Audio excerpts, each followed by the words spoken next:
बच्चों, पिछले वीडियो में यूएन और यूएन के एजेंसीज को कवर करने के बाद अब बारी है एक नए चैप्टर को शुरू करने की। आपको पता है वो नया चैप्टर कौन सा है? अरे खुद देख लीजिए। इस चैप्टर का नाम है नॉन अलाइंड मूवमेंट, नैम। बच्चों, नैम एक नया चैप्टर और इस चैप्टर से मोस्टली 3-4 टाइप्स के क्वेश्चन बनते हैं। अगर उनको पढ़ लिया जाए तो होल चैप्टर कवर हो जाता है। आइए चैप्टर को स्टार्ट करते हैं।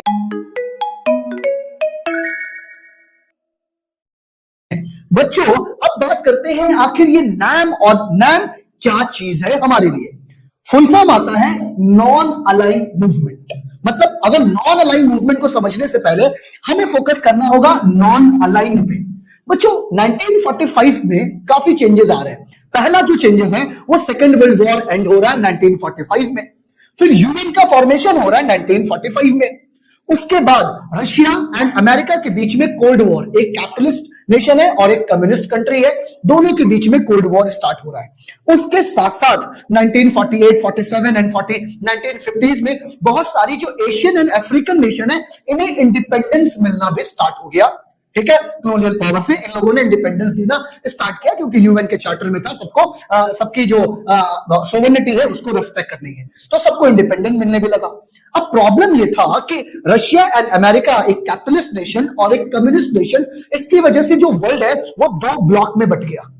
अब एक नई प्रॉब्लम आ गई किसके सामने? जो न्यूली इंडिपेंडेंट, जिन्हें इंडिपेंडेंस मिली है, कि वो अब किस ब्लॉक को ज्वाइन करें। अगर वो किसी भी एक ब्लॉक को ज्वाइन कर रहे हैं तो दूसरा ब्लॉक उनसे तो नाराज हो जाएगा और ये उनके इंडिपेंडेंस, अभी वो नए नए आजाद हुए हैं भाई, अब उनको एक्सप्लॉइट किया गया है सालों दर साल, तो उनको तो दोनों मेजर ब्लॉक की जरूरत पड़ेगी ना, डेवलप नेशन की जरूरत तो पड़ेगी ताकि वो अपने कंट्री में डेवलपमेंट के रेट को फास्ट कर सके।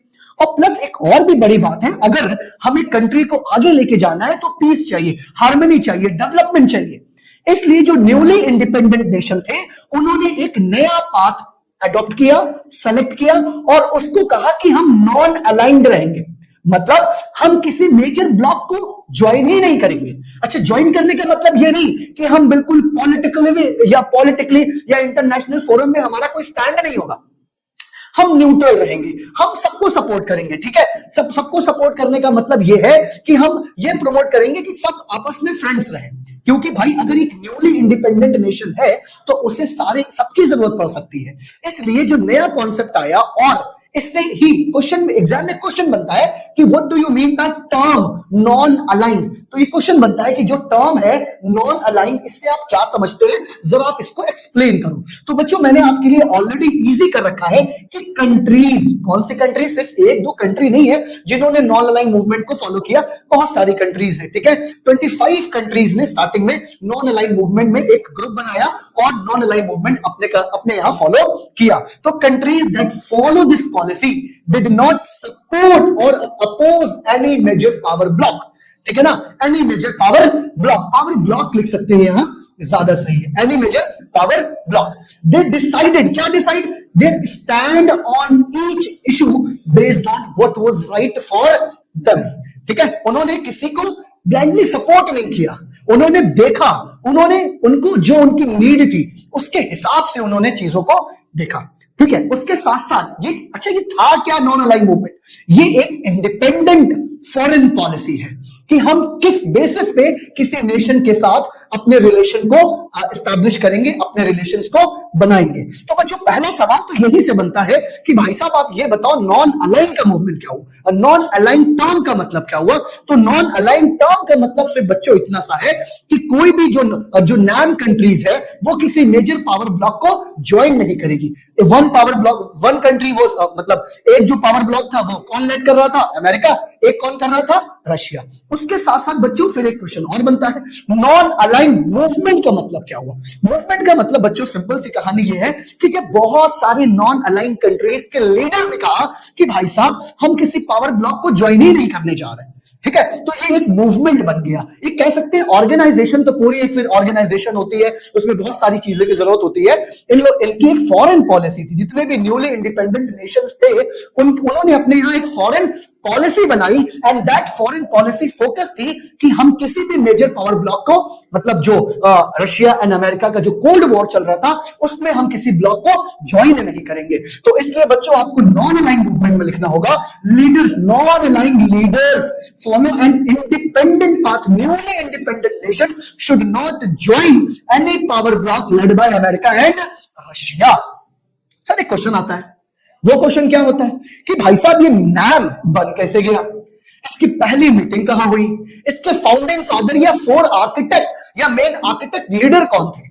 ठीक है, तो बच्चों यहां से भी क्वेश्चन बनता है और आपको पता होना चाहिए कि जो इसकी फर्स्ट जो समिट हो रही है वो कहां हो रही है, बेलग्रेड यूगोस्लाविया के अंदर 1961 में हो रहा है, सितंबर 1961 में। ठीक है, ये तो इसके फर्स्ट मीटिंग हो गई जहां पे कॉन्फ्रेंस डिसाइड हो गया, ठीक है, कि भैया नैम ऑफिशियली एग्जिस्ट करता है अब। ठीक है, 1961 में ये बात हुई, लेकिन इसके फाउंडिंग फादर कौन कौन है, यहां से बहुत सवाल बनता है। कभी फाउंडिंग फादर कहता है, कभी फोर आर्किटेक्ट कहता है, कभी चीफ आर्किटेक्ट पूछता है, लेकिन नाम तो जानना होगा। सबसे पहले इंडिया के पीएम पंडित जवाहरलाल नेहरू, ये मेन इनका रोल था।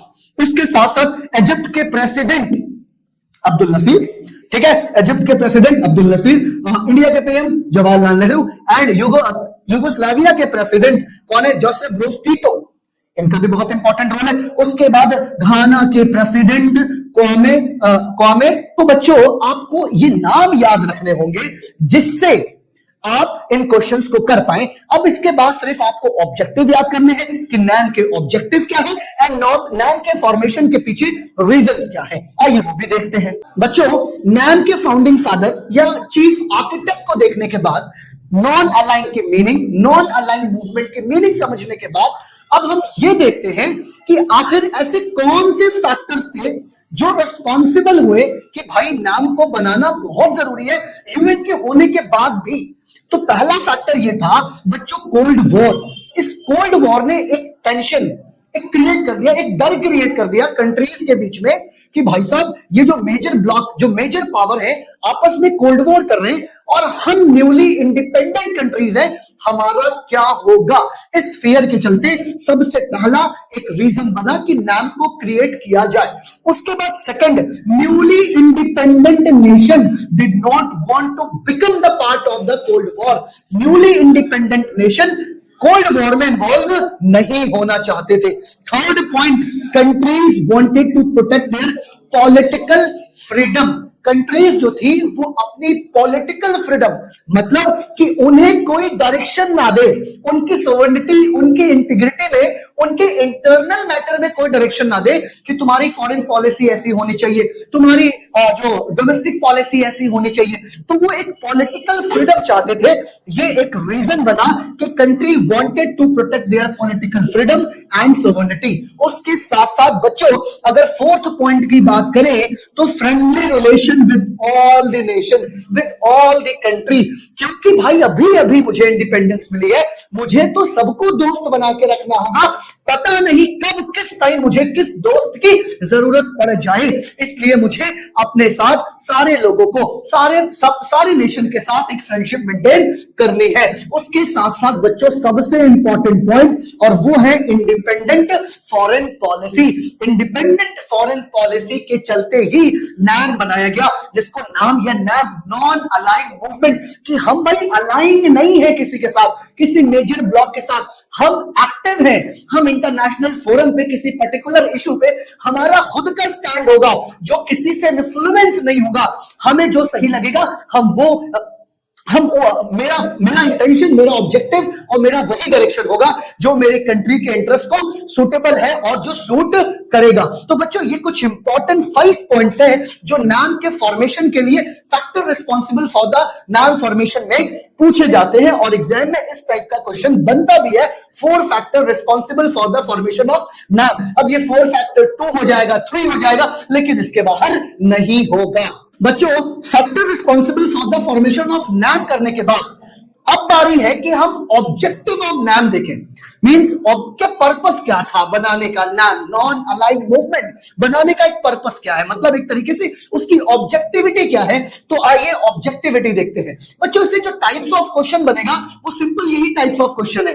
डायरेक्ट क्वेश्चन होगा कि mention 3 objective of NAM, 4 objective of NAM, या 2 objective of non aligning movement भी आ सकता है। तो बच्चों इसकी ऑब्जेक्टिव में अगर बात करें तो पहला ऑब्जेक्टिव ये है कि हमें कि जो नाम है इसका काम था कि भाई हम कॉलोनिज्म को, इंपीरियलिज्म को, या जो रेशियल डिस्क्रिमिनेशन है, जो रेशियल डिस्क्रिमिनेशन चलता आ रहा था उसे हम रोकेंगे, उसे हम अपोज करेंगे, ताकि हर नेशन को इक्वली प्लेटफॉर्म अवेलेबल हो सके कि वो डेवलपमेंट या प्रोग्रेस की तरफ जा सके। उसके बाद दूसरा पॉइंट, मेंटेन इंटरनेशनल पीस।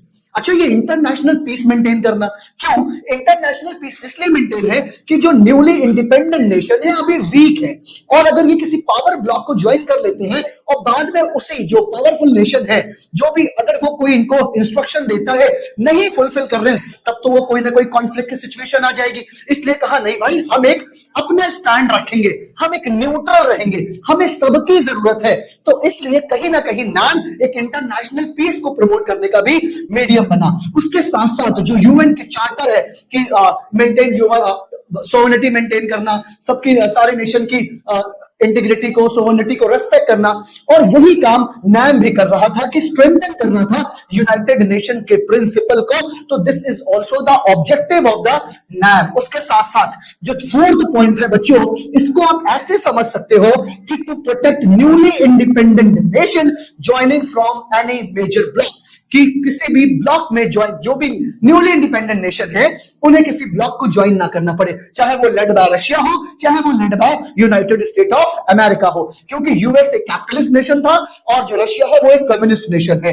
ठीक है, आगे बात करते हैं। और इनका जो फोकस है, फोकस ऑन इकोनॉमिक डेवलपमेंट, क्योंकि न्यूली इंडिपेंडेंट नेशन है, इनका जो मेन फोकस है वो किस पे है? डेवलपमेंट पे है, ग्रोथ पे है। तो इसलिए ये यूनाइटेड रहेंगे, न्यूट्रल स्टैंड रहेगा, इनको पता है इनकी कंट्री के लिए क्या जरूरी है, तो ये उस हिसाब से स्टैंड ले सकते हैं। नाम की पॉलिसी फॉलो करने का मतलब ये नहीं कि हम पॉलिटिकली या इंटरनेशनली हमारा कोई पॉलिटिकल स्टैंड नहीं होगा, हमारा कोई पॉलिटिकल व्यू नहीं होगा, ऐसा नहीं है। हमारा पॉलिटिकल स्टैंड होगा, लेकिन वो हमारा अपना होगा, किसी पावरफुल कंट्री के नेशन के लाइन पे नहीं होगा कि जो वो कह रहे हैं वही हम कह रहे हैं। हमें अपने नेशन को देखना है, हमारी नेशन की क्या नीड है, हमारी नेशन की क्या जरूरत है, उस हिसाब से हम चीजें डिसाइड करेंगे और तय करेंगे। इसलिए नैम को लेके चला गया, और ये काफी एक बढ़िया मूव है, जिसके लिए बाद में जो मेजर ब्लॉक्स थी, जो लेड बाय अमेरिका या रशिया, उन लोगों ने न्यूली इंडिपेंडेंट नेशन को अपनी तरफ करने के लिए न्यूली इंडिपेंडेंट नेशन का साथ दिया। उसके साथ साथ बेटा, to support sovereignty of all nation, सारी नेशन जो भी न्यूली इंडिपेंडेंट थी उनकी सोवरेनिटी को अगर सपोर्ट करना है, उसका भी एक काफी इंपॉर्टेंट ऑब्जेक्टिव बना, जो कि नैम का ऑब्जेक्टिव कहलाया। तो बच्चों, ये कुछ इंपॉर्टेंट टॉपिक है जो कवर होते हैं नॉन अलाइंग मूवमेंट में। क्वेश्चन बड़ा आसान सा बनता है, मेंशन 3-4 ऑब्जेक्टिव ऑफ किसका?